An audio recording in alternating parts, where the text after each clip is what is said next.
Hi. Hi. I just want to tell you, I absolutely love the Big Finish audio dramas that you do. Okay, thank you very much Those indeed. are fantastic.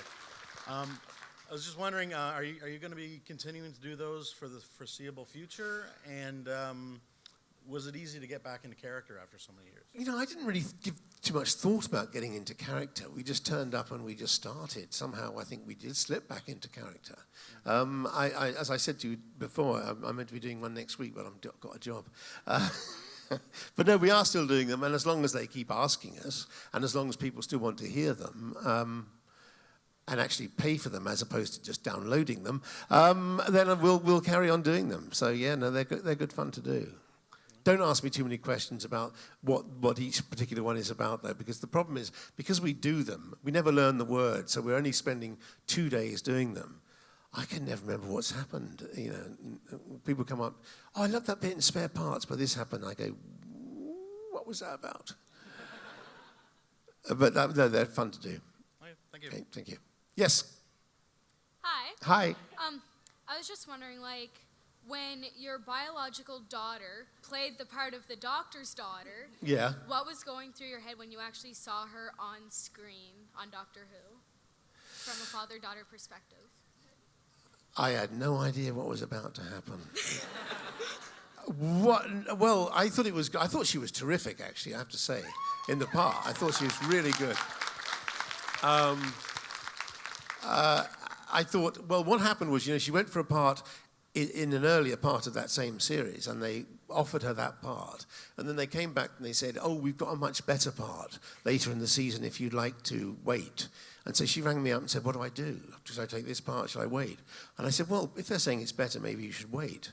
And then the episode came along, of course, and it was called The Doctor's Daughter. And I thought, that's really what it was about. It wasn't so much a better part, it's just a better title.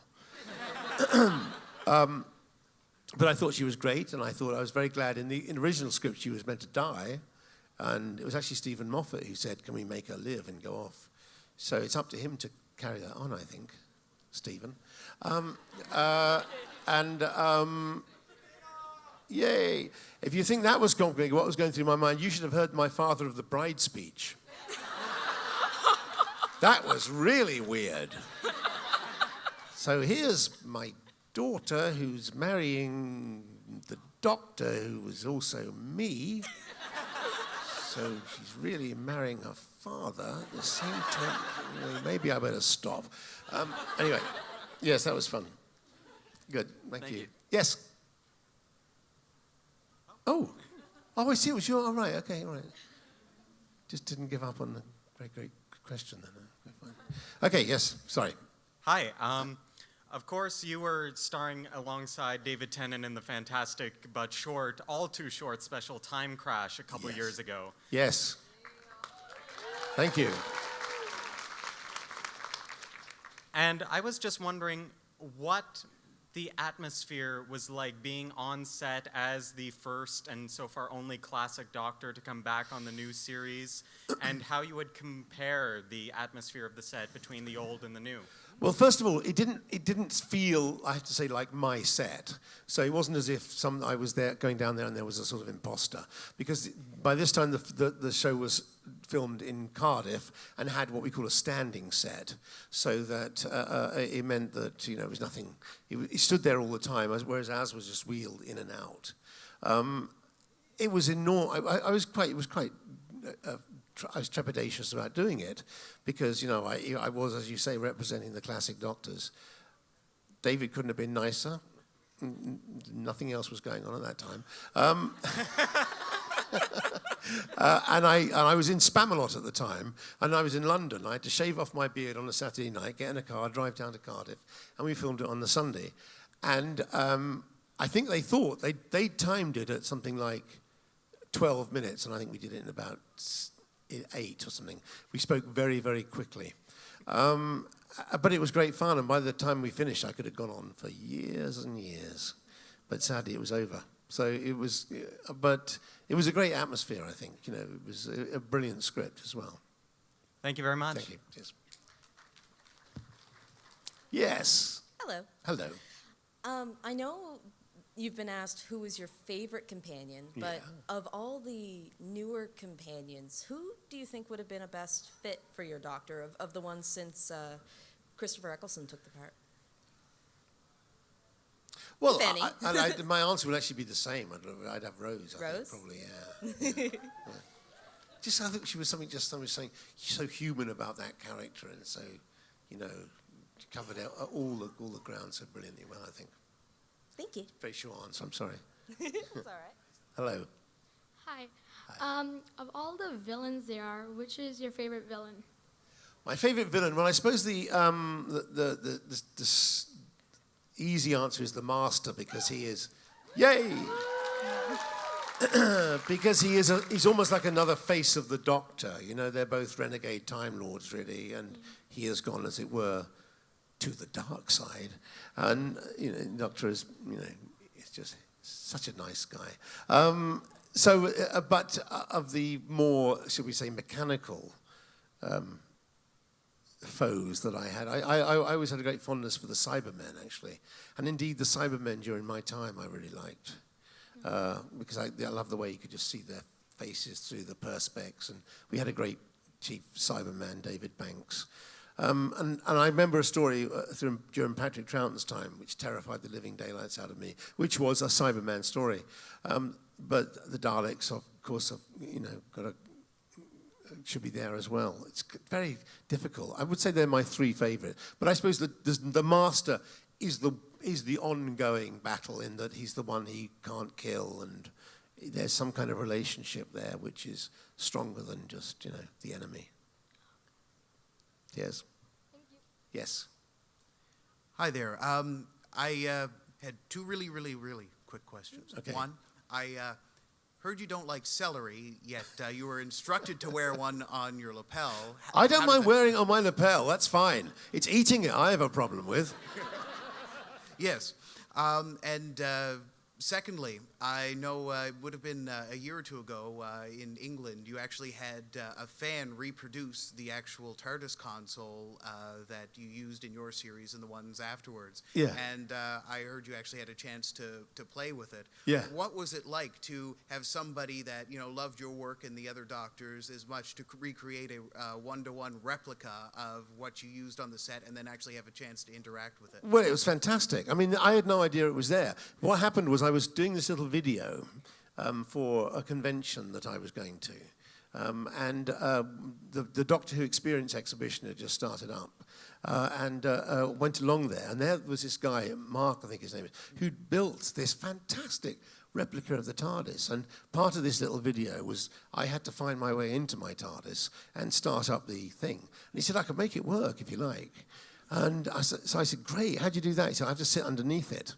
So if you go to Vimeo and put my name in, you'll see this video, which I just did. It's only about 5 minutes long. But at the end, I go in there and I fiddle with all the knobs and press the buttons, and then what you don't see is me go, now! And then he puts two bits of wire together underneath the TARDIS console, and it starts going up and down. It's brilliant. It was fantastic. I think it was better than ours, by far. But then most of the TARDISes are better. I think this TARDIS is better than ours, actually. I mean, most of our stuff was rubbish. Thank you very, very much. Hi, cheers. Hello, sir. How you doing? Hi. I have a question. Being new to the Doctor Who series and things of that nature, You've got a lot of work to do. I've got a lot of work. I've been doing a lot of catching up. Okay, And good. I find myself curious to know, how did you find working with the other Doctors on the 50th anniversary that's coming up? Did you find a lot of clashing? That's just a sneaky question that will not work. Can I just say? Well, no, I don't wish to see any spoilers, but I wish to know, did you find working with the other Doctors? I haven't worked with the other challenge, Doctors on the 50th anniversary special. I may have worked with the other Doctors on something else, but not on the 50th anniversary special. What do you know about that?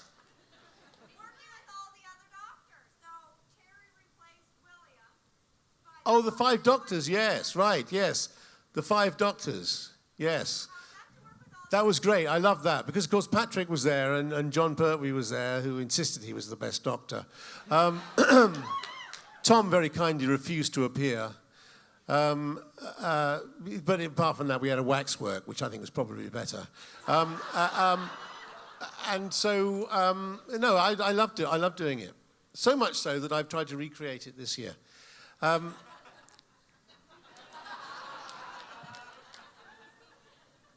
Keep watching. Thank you very much. Hi. Hi. This is actually less of a question, but I thought some people here might find it interesting. Okay. What the girl had mentioned about the fondness for Doctor Who being genetic. Right.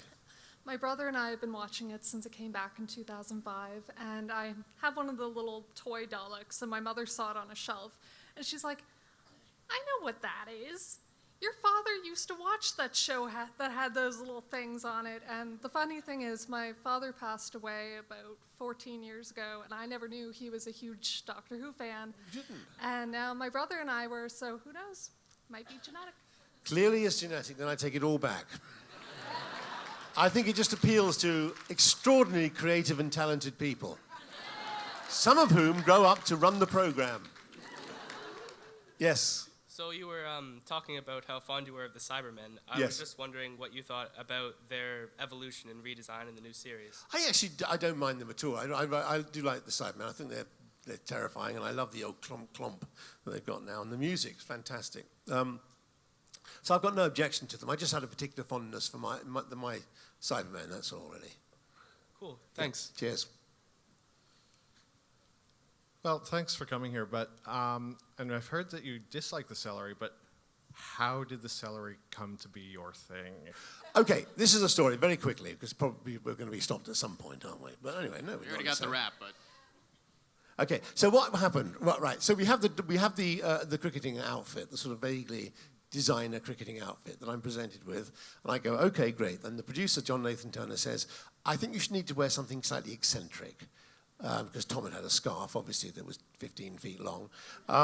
So I said, fine. I said, well, I'll think of something. He came to me about a week later and said, I've had a great idea. You wear a stick of celery on your lapel. And I said, great. Why? And he said, I have no idea. So I said, well, as long as you explain it before you leave, I don't mind, that's fine. So we spent the next 3 years making the program. We get to the very last story. I get the script, I look through it, and I realize he has not explained the celery.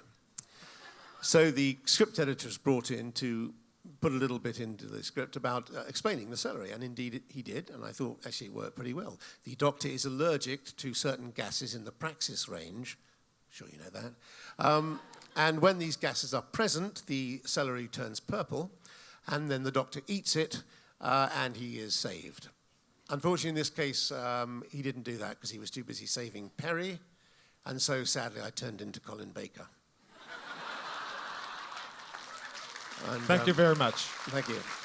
Keep the applause going. We got to wrap it there. It's Peter Davison, okay. everyone. All right. Okay, thank you, guys. What's this? Oh, key to the TARDIS. Well, I'm meant to go out through the TARDIS. Is that right? Okay, all right. Hi.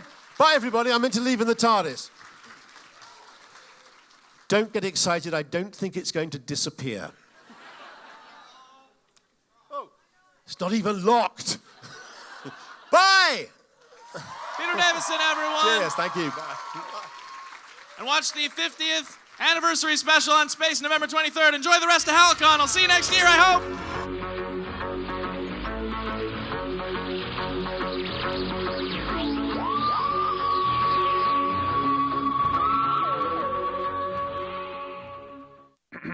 Hal-Con.